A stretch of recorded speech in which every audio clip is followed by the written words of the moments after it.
Well, hello everyone. Today is Tuesday, February 12th, 2019, and this is our transition and change class.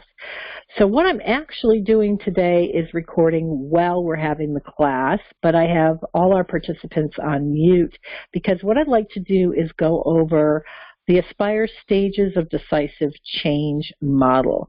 Now, there's a lot of great models of change. And this is a model that I created about 18, 19, maybe 20 years ago. It's quite a long time ago, and it stuck. And so how I can tell that my models are good models are that as I continue to work with them, they continue to be relevant and they continue to make sense, etc. This model is similar to other change models out there, but it's different enough so that it's a good complement to any other change models that you're familiar with. And so there are three things here that my model is based on.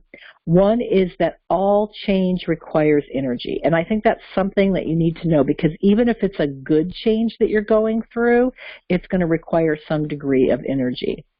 And then resistance, even to self-initiated change, comes from both within and without. So it requires energy to make a change, and there's always resistance to that change. And so knowing kind of the rhythm or the process of a change, having a model for change, can help you navigate any kind of change more effectively. This model that I created has actually 5 stages.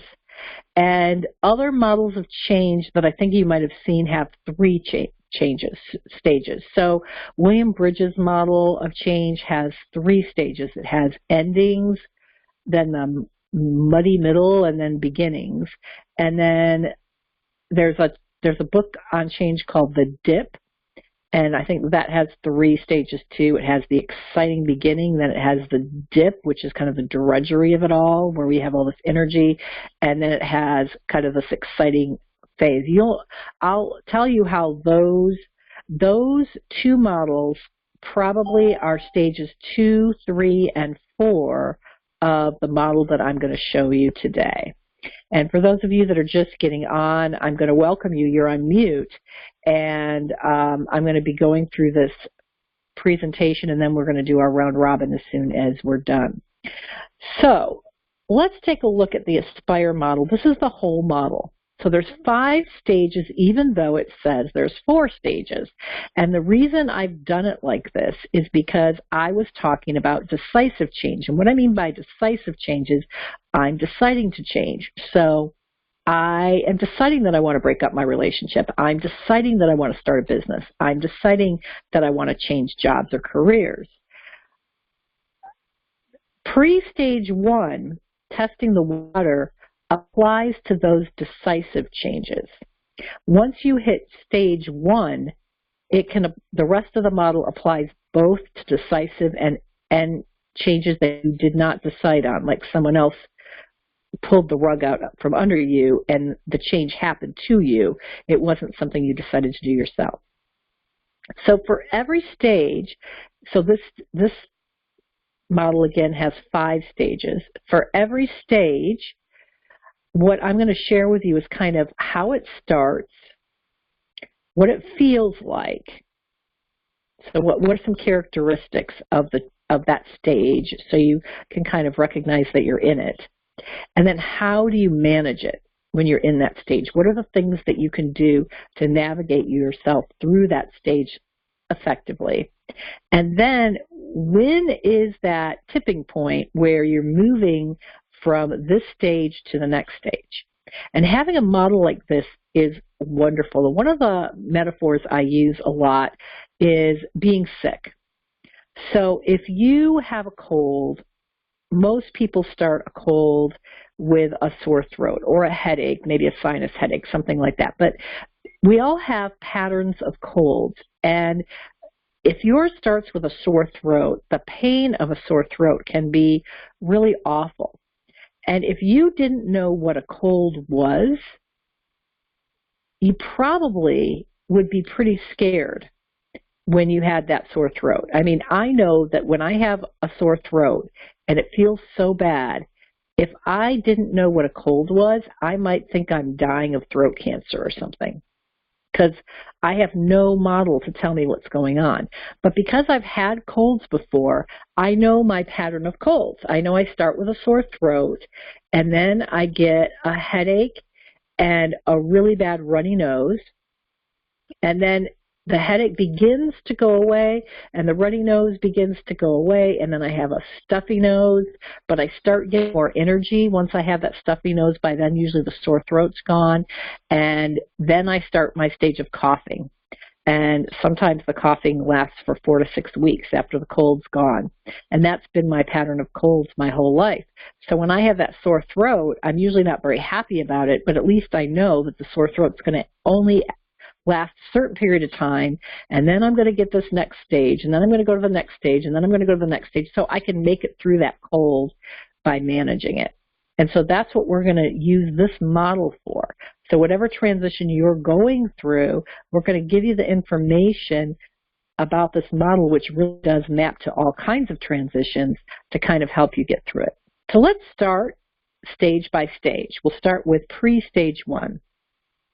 I call pre-stage 1 testing the waters, and how it starts. Now remember, this only applies to decisive change. This is the stage where you're thinking about making a change. So if you are in a relationship, this would be when you're thinking, this relationship might have to end. This relationship might not work out for me, and you're just beginning to think of it. If it's starting a business, this is when you start thinking about, wow, this could be a really good business. It's actually a really exciting idea. Maybe I should try it. If you're about to maybe go for a graduate degree, it's when you start thinking about what fun it would be to do that. If you're thinking you want to change jobs, it's when you start thinking, you know what, I don't know that I really like this job. What would it be like to have a different job? So you're starting to think about it. What it's like, though, is it's kind of this uncertain, on and off, uncommitted. It feels really ephemeral, like a dream. It doesn't feel tangible. You haven't really made any decisions about it. There may be times when you think that you're going to do it. You're really excited about it, and you're like, I'm going to do it. Let's say the change is a diet.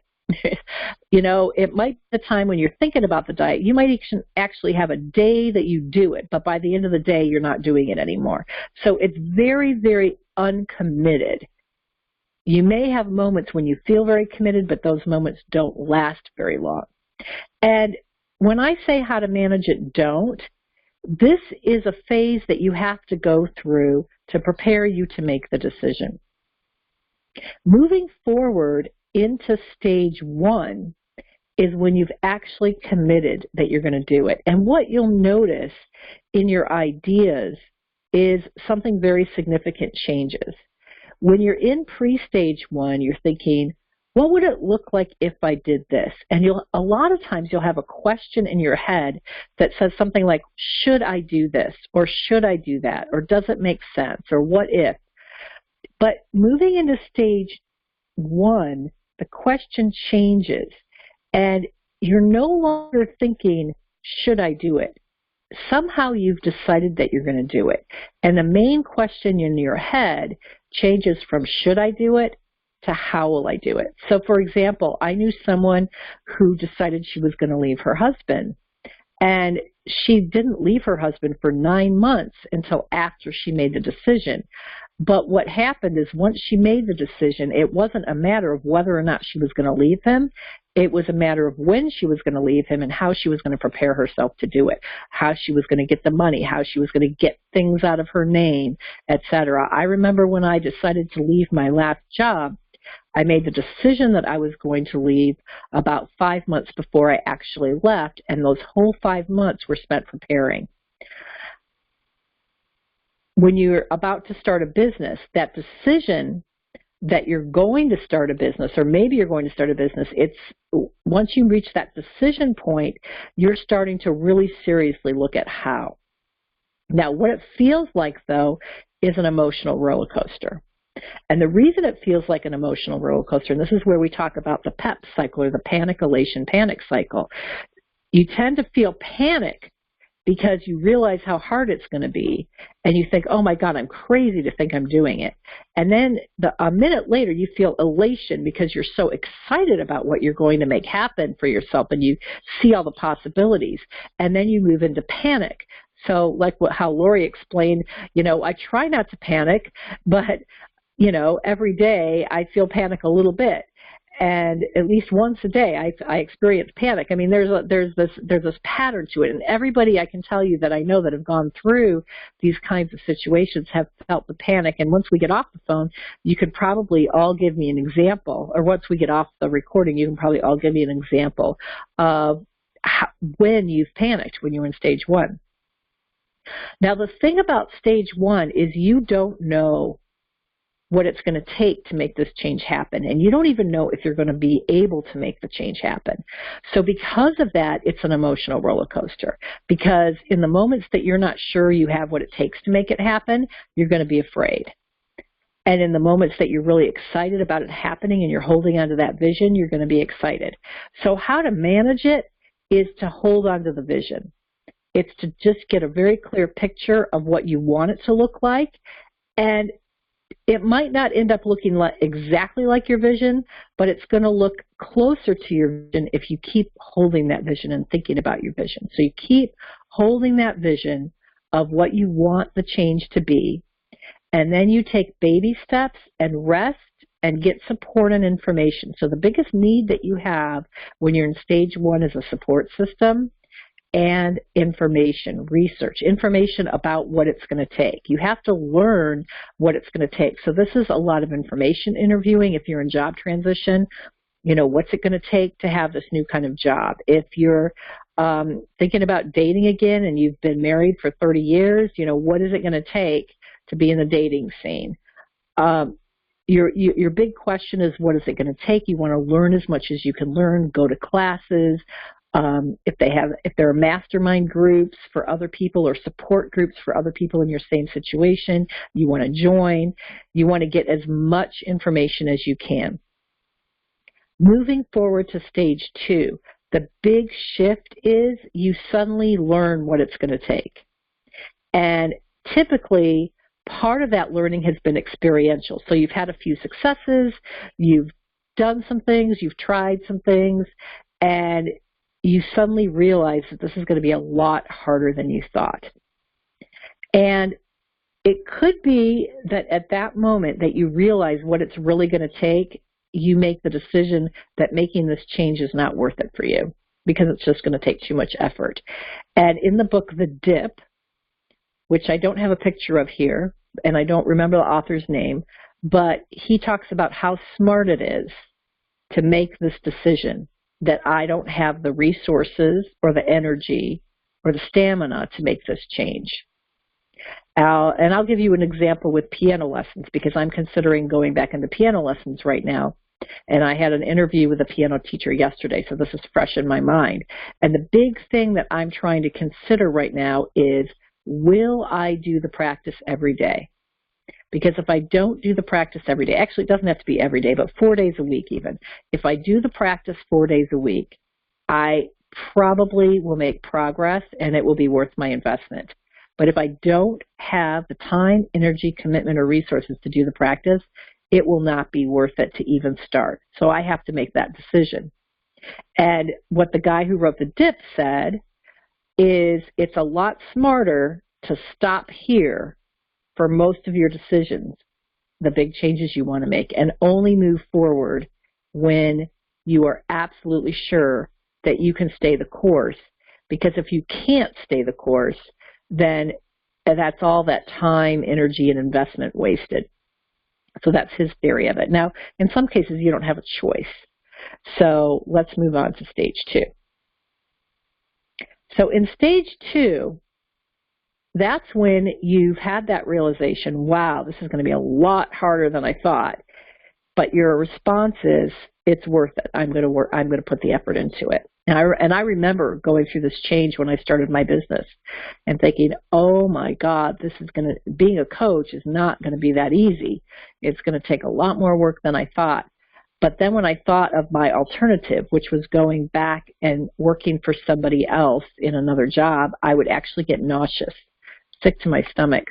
And every time I got scared and I thought, I'm not going to be able to make this coaching business work, should I just get my resume together and go out and look for another job, I would get that nauseous feeling. And the voice in my head would say, it's going to be just as much work and it's going to be miserable to go back and try to get a job that you don't even like in another company.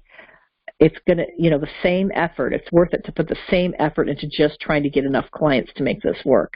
So I kept arriving back and I kept coming back and I kept coming back to that same determination, which is I'm going to move even though it's a marathon and I think I'm going to die. So that's why I call this second stage the marathon. So the first stage, I'm going to go back.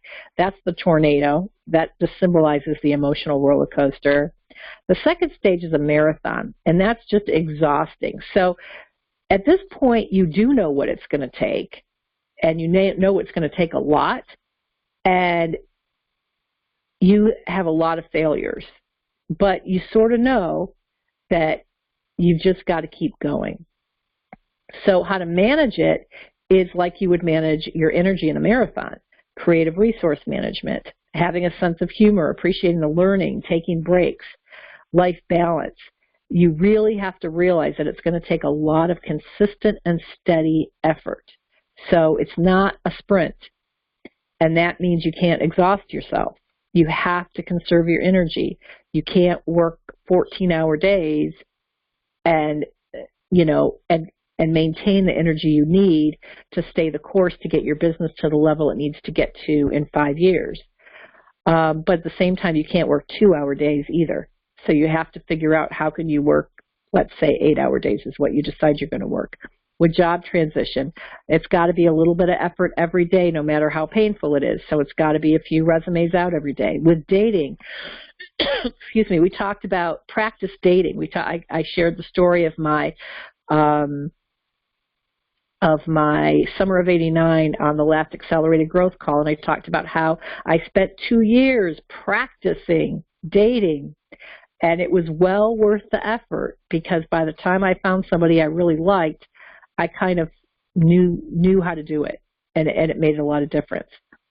So the marathon is really a marathon. It means conserving your effort, working, but just by this time you know what it takes. You just have to keep doing it and have the energy to do it. So that's like the drudgery. That's like the middle stage of the William Bridges model. That's the dip part of the dip, and that's the drudgery. So as I said, these other 3-stage models are actually stage 1, 2, and 3 of my model. I think I said 2, 3, and 4, but they're 1, 2, and 3 of my model, which is the second, third, and fourth stage of my 5 stages. All right, the third stage is the rainbow. So as you're trudging, whether it's starting a workout, getting some job interviews finally, getting your first clients, finally losing a few pounds, finally getting some halfway decent dates. What it begins to feel like is letting up on the gas. It's like when you're driving up a hill in a car and you have to hold your foot on the gas pedal and keep going up, but then you get to the part where the hill starts to flatten off, and you don't have to hold the gas pedal down so hard. You could start letting it up. That's what it feels like to be in stage 3. What happens is you're still doing all the same things that you did in stage 2, but you're starting to notice that you're gaining some efficiency and you're getting some results. And it's like you're getting more back from all the effort that you're putting in. And there's tons of hope, and you start feeling more confident and energized. Other people start seeing you as kind of the person you want to be seen as. There's a lot more confidence, but there also can be some fear here because you're just starting to have successes, and some people may treat you as if you've been successful at this new change for years. So to a certain extent, you can feel a little bit like a fraud at this stage because you're finally kind of moving in to becoming what you want to become in this next stage.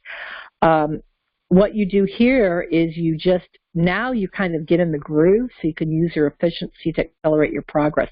It's kind of like when you're in an exercise routine or you start working out, and working out's miserable for the first several weeks, but then finally you start getting some efficiency going, you start feeling better, and then your workouts become really energizing and you start getting addicted to them, and that's the rainbow stage.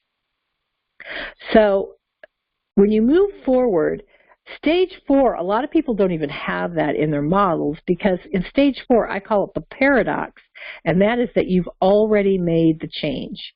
It's like you've made the change to the point now where it would be harder to go back and be something else. So now I've developed my coaching business and myself as a coach to the point where if I tried to go back and do my old profession, it would be more difficult than staying the person I am right now and in the business that I am right now. And so that's why I call it the paradox. It's the last stage of change, and now it would be harder to go back than it would be to just kind of stay in your new way of being. And at the end here, I say, moving forward, you get another great idea, because now you're kind of in the groove. Everything seems the same now. You don't seem like you're changing anymore. And so if you're one of those restless types, there may be another bright, shiny object there. So for those of you who are participating live, I'm going to take the call off recording now, and we're going to have our discussion. And for those of you that are on the recording, I will come back on as soon as the discussion's over and summarize what we talked about. Well, hello everyone, I'm back. We just had an awesome discussion with our live participants, and I guess everyone went around and sort of talked about their particular transition and where they saw themselves. And I think what people appreciated the most was this idea that there's a reason that everything takes so long in stage 1, that there's fear and exhaustion and drain for a very good reason, and that is because you don't know if you're going to succeed. And that's important. So we had quite a bit of a discussion about what to do when you're in that really emotional, tumultuous phase, and, just keep taking baby steps. We talked a lot about self-compassion and how much better we did when we were compassionate with ourselves, and that this isn't the only place where you hear that message, in just about any support group you go into, you'll find that when you're in this stage of change, sometimes you can get so impatient with yourself and say, why is it taking me so long to do this? It shouldn't take me so long to do this. Why am I so exhausted? Why can't I make 3 phone calls? Why can't I make myself do this? Why am I procrastinating? And it's kind of like when you have a cold. You just can't move as fast. When you're going through stage 1 of a change, you can't move as fast. It's like the wind is blowing against you. It's like you're swimming upstream. It's because it's something new. And everything is really hard because the brain, you're forging new grooves in your brain. You're learning new things, whereas when you're kind of having a normal day that's the same as every other day, with only a few little changes, your brain's on autopilot most of the time. So that's why you have those things happen to you in stage 1. And I think the other stage that was really helpful to people was the marathon, just really understanding that it takes resource conservation. And then the rainbow, people really liked the visual of that and just the hope that it brings. And those are the 3 stages that show up in probably all the change models. So I have the extra one at the beginning, which is the testing the waters, and I have the extra one at the end, which is the paradox, which just sort of asserts. And then this is the one that nobody on the call live saw, but just kind of a summary of all of them. So in the tornado, expect derailment, exhaustion, extreme emotional ups and downs. Be kind to yourself, get support, and make it your mission to learn. And though I forgot about this first one, testing the waters, seek information, but don't pressure yourself to act until you're ready. That's pre-stage 1. We talked about the tornado, which is stage 1. We go down here to stage 2, the marathon, manage your resources, and just keep taking steps. And when you get to the rainbow, enjoy what you're creating, work towards increasing excellence.